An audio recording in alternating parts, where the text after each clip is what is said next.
They want you to think that you're going to be happy at the end of the day if you stay away and you don't value these things, if you don't value yourself and have respect and want to look for a man that respects and values you. Raul says, do you guys think masculinity and men respecting themselves is dying? Oh, of course. There's no doubt about that. I mean, you can even just look at it from a scientific stance and see that testosterone levels in men are way below what they ever were before, and a lot of it has to do with a lot of the food that we eat and just how feminism has creeped into the mainstream like this. And just like he's, I mean, there are full-blown groups of people who actually believe that masculinity in itself is synonymous with, like, violence and war. With an annual decrease in testosterone and a forthcoming age of effeminate men, there is an expanding lack of strong men. Why is this the case? Don't we have the technological advancements in order to enhance human performance and to overall make men stronger than the primitive men who once roamed this earth? Yes, we do have the technological advances in order to do so, but there's a greater influence on men's weakness, and that is the lack of father figures, or at least a mentor. Because without a mentor or a father figure, a man is as good as a kid. A kid is prone to play. A kid is prone to act upon their instincts, often resulting in emotional outbursts. So often they rely on a masculine frame in order to protect them in the time of danger.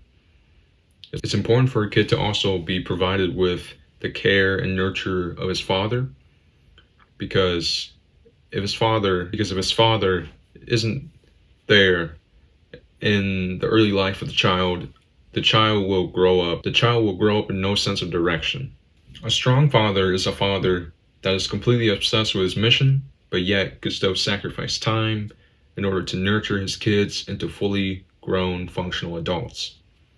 Because he knows that without his proper guidance, they won't ever become actual adults. Because he knows that it is his duty to provide and construct a blueprint for them to follow in this treacherous world that is based upon the years of wisdom of which he collected throughout living. When kids don't grow up with a masculine frame in their life, they end up following agendas that are widely accepted by the masses, but are rationally insane. Agendas like gender theory, or teaching kindergartens about their sexual orientation. Like, do you really want your kid to be learning about those type of things so early on in life? Not to mention all the drag queens. And yes, the bandwagon effect is real.